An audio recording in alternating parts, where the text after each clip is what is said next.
میرسیم با چون که گفتیم لحظه کلمیناسیونی مایان کردن غولی فان کلوبی که امسال عنوان بهترین فان کلوب تاجیکستان رو کسب می‌نماید.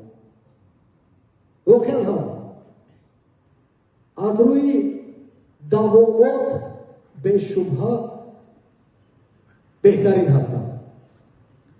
از لحاظ فعالیت از بسیاری از پهلوها و این سال اول نیست که چنین نشان دهنده‌های دوامات را آنها به قید میگیرند.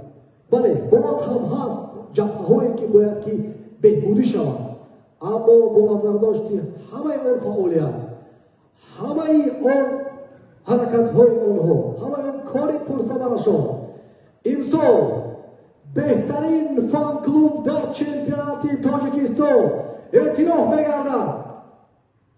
فان کلوب شیرانی کلوب، فان کلوب دسته روشن شهر کلوب، روحانی فان کلوب، عبدالستاری، عبدالجبار و برای تقدیم جایزه با سند دعوت کرده می‌شود نایب پرزیدنت فدراسیون فوتبال تاجیکستان سایمالی دادیارزاده.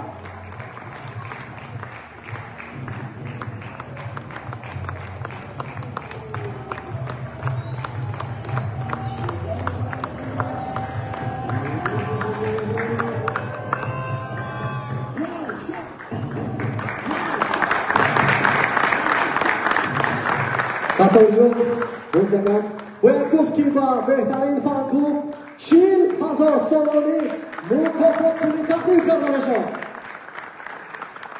واقعا هم سزاوار است و بلند بیاد مشخص پویده میشود. بله سخن با نایب پرزیدنت فدراسیون فوتبال تاجیکستان ابتدا داده میشود.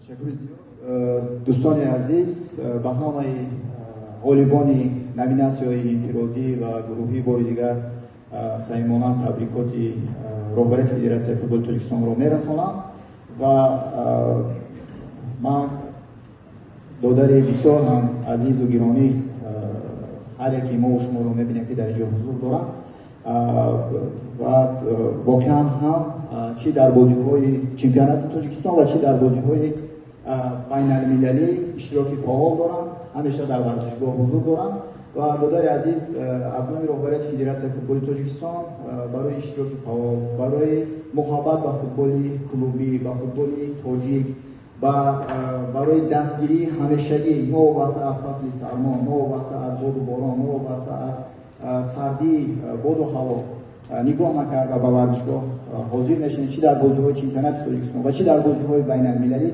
باری دیگر اظهاری منتداری رهبری فدراسیون فوتبال تاجیکستان را به شما میرسانم و در کوتاه‌ترین فرصت و مهلت به شما تحفه ارزشمند رهبری فدراسیون فوتبال تاجیکستان به شما رسانیده می شود.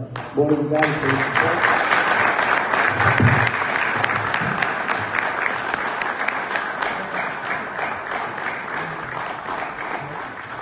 خب از رسمیات так بیرون برآمده یک قصه داریم بسیار مختصر. پیش از چهاربینی که عبدالستار را دیدم گفتم که عبدالستار گپ است که احتمال فان کلوب روشن کلوب یگان جایزه امسال نمیگیرد با سبب‌های گوناگون. گفت که ما تسلیم نمیشویم، یگان غمگینی هم نیست. این معنی آن را دارد که سال دیگر ما باید فعالیت بهتر داشته باشیم. یک چند تجهیزات میخرم، باز چی بود کلانکا میخرم، استابیلیزاتور میخرم، سال دیگر نصیبم میگردم. من که میدانستم اما نمیتوانستم فاش کنم غالب را، اما با وجود آن که میدانست که یگان جایزه نمیگیرد همین گونه سخنها گفته شد. مبارک باشد عبدالستار. من یاد دارم اشک‌های چشمان عبدالستار را در فینال سوپر جام 2024 وقتی که روشن از دست استقلال باخت. از پیروزی ها همه فهمه است که من خرسند. وقتی روشن مغلوب بشود چه احساسات شما را فرا میگیرد؟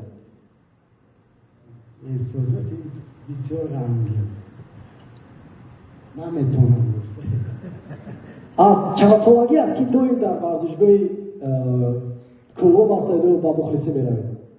از 2004 اون دم چند سال بوده؟ 2004 تقریبا 37 و این مهر تا حال در دل موند.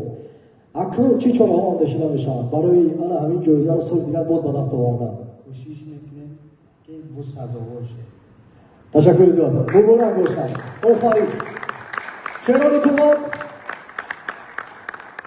بهترین فانکلوب در سال 2025 اعتراف می شود و ببینیم که رقابت شدیدتر بگردد. یعنی فانکلوب را یعنی فانکلوب کلوب یعنی فانکلوب ایسترافشان این چنین فرخار را فراموش نکنید. این جایزه که ما وارد شدیم این جایزه نه تنها از همه کلوب است از تمام فدریشن که نه تنها در دیگر جا هستند حتی در نیویورک در مسکو در همه جا خلاص از همه تشکر با همه اونها که بررسی کردن کشید و رحمت برای مشاهده‌ها و جامعه که مهنت و زحمت‌های ما از که ما در شما اشتراک میکنیم